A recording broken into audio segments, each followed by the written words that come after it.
এই 6টি কাজ করলে আপনাকে জীবনে কোনোদিন ডাক্তারের কাছে যেতে হবে না। আপনার ডায়াবেটিস হবে না, লিভারের সমস্যা হবে না, কিডনি ভালো থাকবে, আপনার হার্ট অ্যাটাক হবে না, স্ট্রোক হবে না, অর্থাৎ কঠিন কঠিন রোগ থেকে আপনি বাঁচতে পারবেন। সত্যি কি?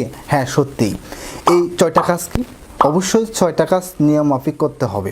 1 নম্বর যে কাজটা রয়েছে সেটা হচ্ছে আপনাকে খাবার ঠিকঠাক করতে হবে।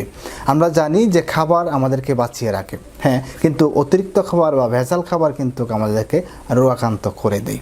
কী খাবেন এবং কী খাবেন না, যত ধরনের প্রক্রিয়াজাত প্রসেস খাবার, প্যাকেটজাত খাবার, অতিরিক্ত তেল চর্বি, চিনি, মিষ্টি, এই ধরনের খাবার আপনাকে অ্যাভয়েড করতে হবে।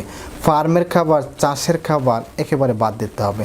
সাদা জিনিস, সাদা চালের ভাত, সাদা চিনি, সাদা আটা, ময়দা, এই ধরনের খাবার আপনাকে লিমিট করে খুব কমিয়ে আনতে হবে। অতিরিক্ত পরিমাণ তেল চর্বি, অতিরিক্ত পরিমাণ তেল আপনাকে খাওয়া যাবে। পানি খুবই গুরুত্বপূর্ণ। পানি আপনাকে পর্যাপ্ত পরিমাণ খেতে হবে। পানি যদি কম খান তাহলে আপনার ব্রেনের শক্তি কমে যাবে, আপনার কিডনি নষ্ট হয়ে যাবে, অন্যান্য রোগ আপনার শরীরে খুব দ্রুত প্রবেশ করবে। আমরা এটা জানি যে পানি আমাদের শরীরে প্রবেশ করার পর সেই পানি আমাদের শরীরে বর্জ্যগুলোকে বের করে দেয় এবং আমাদের সুস্থ রাখতে সাহায্য করে।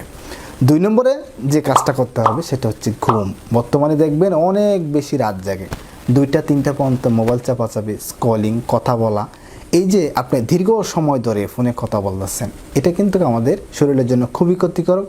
কিভাবে?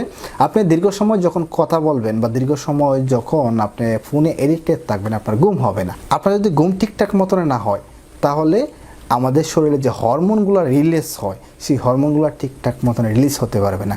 এতে করে দেখা যায় সহজে আপনার ডায়াবেটিসে আক্রান্ত, গ্যাসের সমস্যা হচ্ছে, পরের দিন কাজ করতে মন চাচ্ছে না, অতিরিক্ত পরিমাণ বোরিং ফিল, মেজাজ খিটখিট সহ অন্যান্য রোগ কিন্তু খুব সহজেই হয়ে যায়।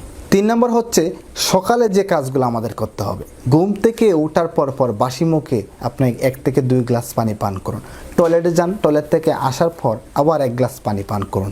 এবার হচ্ছে কিছু সময় আপনি দৌড়ান, হাঁটেন বা ফিজিক্যাল এক্সারসাইজ করুন। চেষ্টা করবেন সকালবেলা একটু কালো জিরার ভর্তা বা একটু আদা দিয়ে লাল চা খাওয়ার জন্য বা কুসুম গরম পানি খাওয়ার জন্য। এটা আপনাকে গ্যাস থেকে বাঁচাবে, খাবারের হজম শক্তি বাড়াবে, সারাদিনের মন মাইন্ডকে অনেক বেশি ফ্রেশ করে তুলবে। 4 নম্বর হচ্ছে সপ্তাহে আপনাকে 2 থেকে 3 দিন ব্যায়াম করতে হবে। ব্যায়াম বলতে আপনাকে অবশ্যই ভিটামিন ডিটা সাথে নিতে হবে। আমরা কি বলি যে রোদের মধ্যে কিছুক্ষণ থাকেন, রোদে একটু দৌড়ান, তাহলে প্রাকৃতিকভাবে ভিটামিন ডি যেটা রয়েছে সেটা কিন্তু আপনার শরীরে প্রবেশ করলো। ভিটামিন ডি এর মাত্রা যদি ঠিকঠাক থাকে তাহলে আপনার হাড়গুলো খুব শক্তিশালী থাকবে, আপনি দুর্বল হবেন না। এছাড়া পুরুষের অনেক দিক দিয়ে অনেক ভালো গুণাগুণ রয়েছে। ভিটামিন ডি এর অভাবে দেখা যায় বেশিরভাগ পুরুষে অনেক বেশি দুর্বল হয়ে যায় বা অন্যান্য সমস্যা খুব সহজে দেখা যায়, হঠাৎ করে পড়ে গেলে হাড় ভেঙে যায়।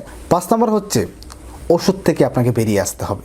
ব্যথানাশক ওষুধগুলো অবশ্যই খুব কম পরিমাণে খেতে হবে। অনেক পুরুষরা রয়েছে দেখা যায় বাজার থেকে 1 টাইম অনেক বেশি ওষুধ খেয়ে যায়, এটাও আপনাকে বন্ধ রাখতে হবে। 1টা 2টা ওষুধ করে 5 বছর যখন আপনি খাবেন, ওষুধের লিস্ট অনেক বেশি হয়ে যাবে, এগুলো আপনার কিডনি এবং লিভারকে অনেক বেশি অকেজ করে দিবে। লাস্ট এবং 6 নম্বর যে কাজটা করতে হবে সেটা হচ্ছে আপনাকে দৈনিক হাঁটতে হবে। সকাল বিকাল কিছু সময় আপনি হাঁটুন। অফিসটা যদি কাছাকাছি হয় তাহলে অফিসে আপনি হেঁটে যান।